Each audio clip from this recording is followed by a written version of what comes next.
అందరికీ నమస్కారం. ఈరోజు తెల్లవారుతూనే మనసును కలిచివేసే వార్త పెద్దలు ఈనాడు సంస్థల అధినేత శ్రీ చెరుకూరి రామోజీరావు గారి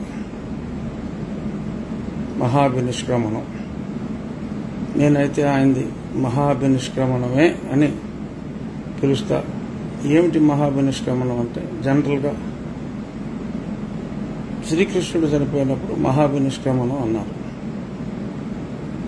ఎన్టీ రామారావు గారు చనిపోయినప్పుడు ఈనాడులోనే మహాభినిష్క్రమణం అన్నారు. అది ఎంతో గొప్పవారికి వాడే మాట. నాకు రామోజీరావు గారు అంటే అంతే అంతే అంతే ఇష్టం అనుకోండి, గౌరవం అనుకోండి, అభిమానం అనుకోండి, ఏదైనా అనుకున్నా అంత విశిష్ట వ్యక్తిని కలవటమే ఇంకా తీపి జ్ఞాపకం. ఒక 6 నెలల క్రితం నాకు ఆయన ఇంతకుముందు కొన్ని సందర్భాల్లో నిమిషం అరనిమిషం మాట్లాడుకున్నప్పటికీ 6 నెలల క్రితం నాకు ఒక అరగంట సమయం అని ఇచ్చి ఆ సమావేశం 2 గంటల పైగా వారితో మాట్లాడటం జరిగింది. వయసులో ఎంతో చిన్నవాడినైనా నన్ను కూడా మీరు అంటే, అయ్యా దయచేసి నన్ను అవమానించొద్దు, ఇలాంటి మహానుభావులు నన్ను మీరు అంటాం నేను భరించలేను అంటే వయసు బట్టి కాదు అని ఎంతగానో ఈ అరాచక పాలన పైన పోరాడుతూ ఈరోజు ఈ రాక్షస పాలన అంతమైంది అంటే అందులో సింహభాగం ఆయన ఈ ప్రభుత్వ అవినీతిని తూర్పాడ పట్టిన తీరే అని చెప్పుకోవటంలో ఎటువంటి అతిశయోక్తి లేదు. మరి అటువంటి ఆ మహానుభావులు నాకు సమయం ఇవ్వటమే కాకుండా వారి చిన్నతనం నుంచి ఎన్నో విషయాలు మా తాతగారితో ఆయనకెంతో, వారిద్దరూ పక్కనే ఫ్యాక్టరీలు పెట్టిన వాళ్ళు విజయవాడలో, ఆయనతో ఉన్న స్నేహాన్ని గుర్తు చేసుకుంటూ వారి చిన్నతనం నుంచి వారి లైఫ్లో మేజర్ ఈవెంట్స్ అన్నీ చెప్తూ, రాజకీయాల్లో కూడా ఆయన ప్రత్యక్షంగా లేనప్పటికీ కూడా మరి కొన్ని విషయాలు వారి వద్ద నుంచి తెలుసుకోవటం నిజంగా నా జీవితంలో ఆ 2 గంటల సమయం మరచిపోలేని సమయం అని చెప్పుకోవచ్చు. ప్రతి నిమిషం గుర్తుండిపోతుంది. అంత మహానుభావుడు మళ్ళీ ఆ వయసులో, అంటే సుమారు నేను చెప్పేది కొద్ది నెలల క్రితం, మరి అనారోగ్యం అప్పటికే ఆయనకుంది. అయినా ఆయన ఎంత ఎదిగినా కూడా, ఎంత గొప్ప వ్యక్తి అయినా కూడా మరి నాలాంటి వయసులోనే కాదు అన్ని విధాల ఆయన ముందు ఎంతో చిన్నవాడిని ఆయన, నన్ను కూడా ఆయన మరి లిఫ్ట్ వరకు వచ్చి ఆయన సాగనంపటం అంటే మరి ఎంత ఎత్తుకు ఎదిగినా మరి అటువంటి సంస్కారం అందరికీ రాదు. అది 100కో కోటికో ఒక్కరికి అటువంటి గొప్ప సంస్కారం ఉంటుంది. ఒక మహానుభావుడు, సంస్కారి అంటాం చాలా చిన్న మాట. అసలు నాకు 100 మాటే రావట్లేదు ఆయన గొప్పతనం గురించి మాట్లాడటానికి.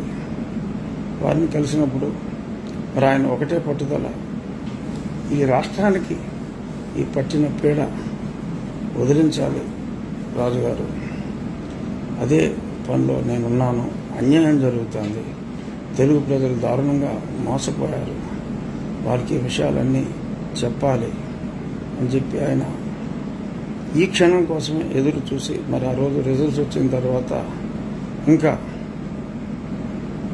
తెలుగు ప్రజలకు ఆయన చేసిన మేలు చాలు అనుకున్నారో మరేమిటో, మరి అది జరిగిన ఈ 3 రోజుల్లోగానే మరి ఈ విషాద వార్త వినాల్సి వస్తుందని చెప్పి నేను అనుకోలేదు.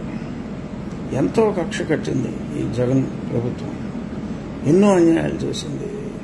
వారి మీద వారి కోడలు శైలజ గారి మీద ఎన్నో ఎన్నో ఎన్నో ఏ తప్పు చేయని రామోజీరావు గారు, తప్పు చేస్తే చర్మం తీసే రామోజీరావు గారి మీదే మరి ఎన్నో కేసులు అక్రమంగా పెట్టినప్పటికీ కూడా ఆయన చలించక లొంగక ఎంత చెప్పుకున్నా రామోజీరావు గారి గురించి తక్కువే. ఆ మహానుభావుడి గురించి నేను మా అధినాయకుడు ఢిల్లీలో ఉన్నందువల్ల నేను కూడా ఢిల్లీకి రావడం జరిగింది. ఇప్పుడే మధ్యాహ్నం బయలుదేరి ఆ మహనీయుని ఆఖరి దర్శనం చేసుకుంటాను. పత్రికా రంగానికే కాదు, ఆయన నేను ఆశ్చర్యపోయిన విషయం, చావుని ఎంత ఈజీగా పుట్టిన వాళ్ళందరూ పోవాల్సిందే.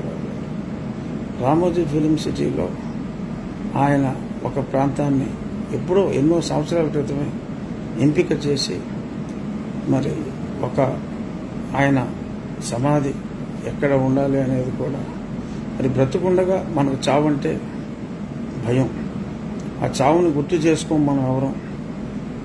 ఆ చావుని తెచ్చుకుంటే తప్పదు అని గుర్తు తెచ్చుకుంటే ఇన్ని అన్యాయాలు, ఇన్ని అరాచకాలు, ఇన్ని అధర్మాలు ఈ రాష్ట్రంలో కానీ ఈ దేశంలో కానీ ఉండవు. మరి ఆయన మహానుభావుడు, ఆయన సమాధి ప్రాంతాన్ని ఒక ఉద్యానవనంగా, ఆయనకు వృక్షాలంటే మహా ఇష్టం, సృష్టికి ప్రతి సృష్టిలాగా ఒక వ్యక్తి, మరి ఏ కంపెనీ కాకుండా ఒక వ్యక్తి రామోజీ ఫిలిం సిటీ లాంటి ఒక మహా ప్రతి సృష్టిని సృష్టించడం అనేది మామూలు విషయం కాదు. ఎన్ని వేల కోట్లు నష్టపోయినా కూడా ఆయన అనుకున్న కళలకు రూపం కల్పించిన ఒక శిల్పి రామోజీరావు గారు. ఆయన సమాధికి కూడా ఆయన ఏర్పాట్లు ముందే ఎన్నో సంవత్సరాల ముందు చేశారంటే ఈయనేం మనిషి రా బాబు అని అసలు నిర్ఘాంతపోయారు.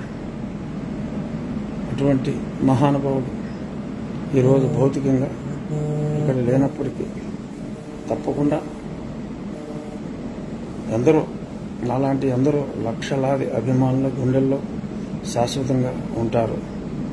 వారి లెగసీని వారి కుమారుడు కిరణ్ గారు, వారి కోడలు శ్రీమతి శైలజ కిరణ్ గారు క్యారీ చేయాలని, వారికి రామోజీరావు గారి మనోనిర్భరం, ధైర్య సాహసాలు కూడా ఆ భగవంతుడు ప్రసాదించాలని కోరుకుంటూ అసలు నివాళితో పెద్దలు రామోజీరావు గారికి సాయంత్రంలోగా వారి పార్థివ దేహాన్ని దర్శనం చేసుకుంటాం. నమస్కారం.